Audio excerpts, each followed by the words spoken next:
بسم اللہ الرحمن الرحیم۔ السلام علیکم ناظرین، میں آپ کو اپنے YouTube channel learning and development centre میں خوش آمدید کہتا ہوں۔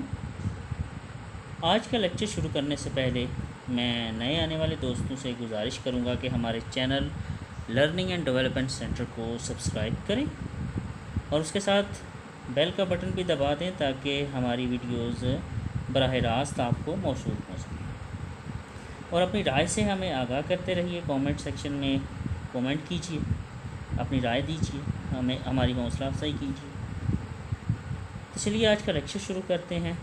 آج کا لیکچر ہے ادبی تنقید کے اصول۔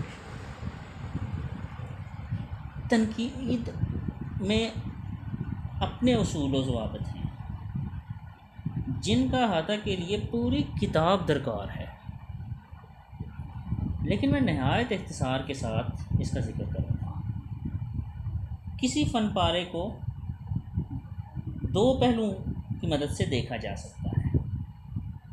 اس میں کیا پیش کیا گیا ہے اور کیوں پیش کیا گیا ہے۔ کیا پیش کیا گیا سے مراد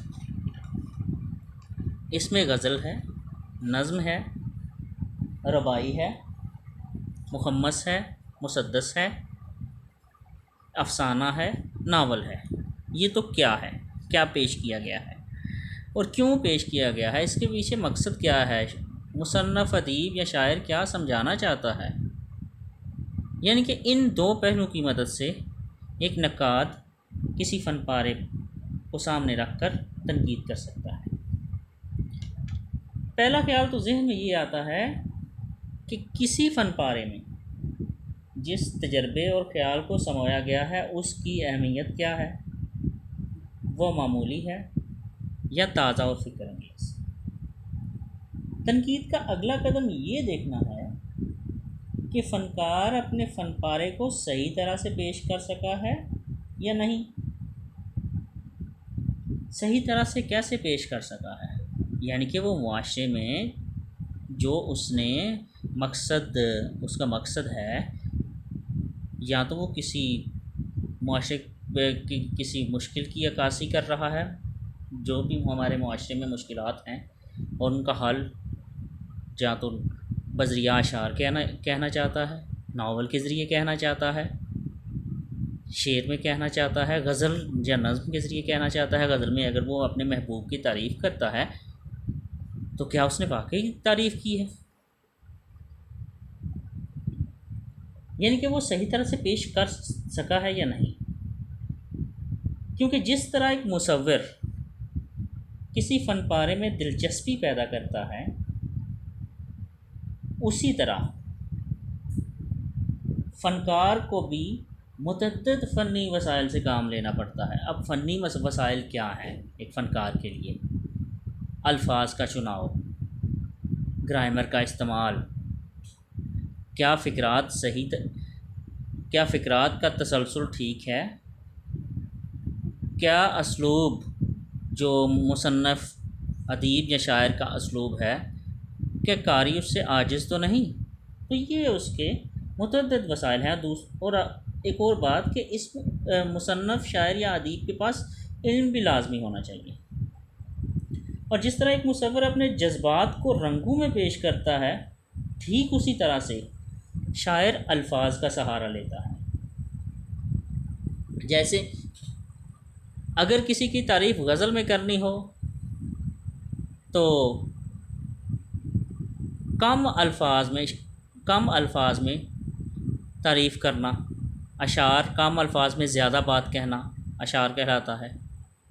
اب غزل کی میں آپ کے سامنے بات کر رہا ہوں تو موضوع سے ہٹ کے تھوڑی سی میں آپ کو سمجھانا چاہوں گا غزل اور نظم میں کیا فرق ہے۔ انشاءاللہ میں آئندہ آپ کو یہ بھی بتاؤں گا غزل اور نظم کے بارے میں، لیکن غزل تھوڑا سا میں بتاتا چلوں کہ غزل داخلی احساسات کو کہتے ہیں اور نظم خارجی احساسات کو کہتے ہیں۔ تو ایک شاعر اپنی نظم، غزل یا ناول میں اپنے فن پارے میں کن الفاظ کا سہارا لیتا ہے؟ یا تو وہ بہت مشکل الفاظ کا سہارا لے گا، کیا وہ مشکل الفاظ کا سہارا لے رہا ہے، کہ قاری بالکل ہی عاجز آ جائے، یا آسان الفاظ کا سہارا لے رہا ہے کہ سمجھنے میں آسانی ہو اور آسانی سے سمجھ آ جائے۔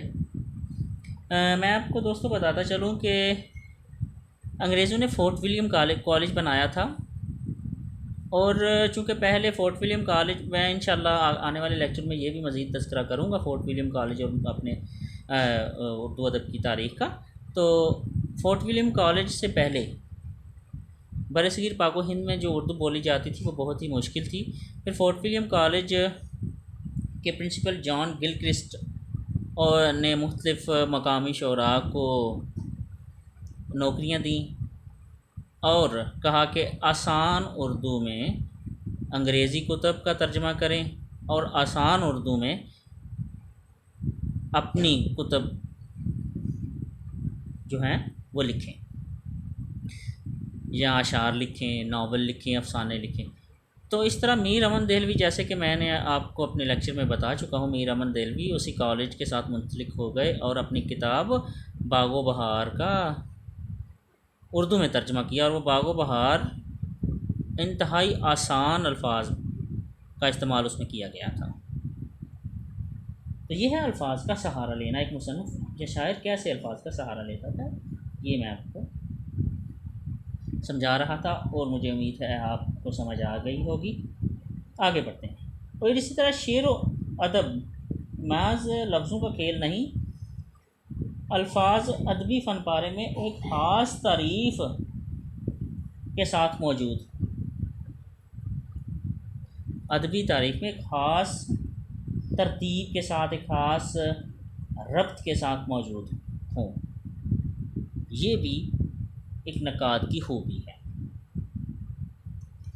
ایک تسلسل برقرار ہو، یعنی کہ اگر کوئی مصنف ناول لکھتا ہے، افسانہ لکھتا ہے، تو الفاظ کا تسلسل ہو، یوں الفاظ کا ایسے ہی تسلسل ہو کہ ایک الفاظ دوسرے لفظ کے ساتھ جڑا ہوا معلوم ہو، آپس میں گہرا رشتہ معلوم ہو، آپس میں ان کا تعلق ٹوٹے نہ۔ یہ بھی انشاءاللہ میں آپ کو اگلے لیکچرز میں بتاؤں گا۔ اور ادبی فن پارے خاص ترتیب کے ساتھ موجود ہوں، اور یہیں تنقید کا مظہر ہے، ایسے ہی تنقید کی جاتی ہے۔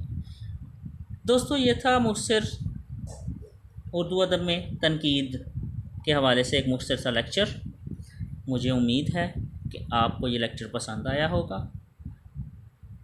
مزید اچھی ویڈیوز، آئٹس، اسپوکن انگلش اور اردو ادب سے متعلقہ ویڈیوز اور لیکچرز سننے کے لیے ہمارے channel learning and development centre subscribe کریں، اور اس کے ساتھ بیل آئیکن کو بھی پریس کر دیجئے تاکہ ہماری ویڈیوز بذریعہ نوٹیفیکیشن آپ تک پہنچتی رہیں، اور ہمیں فیس بک پر بھی فالو کیجئے، لرننگ اینڈ ڈیولپمنٹ سینٹر #۔ اللہ حافظ۔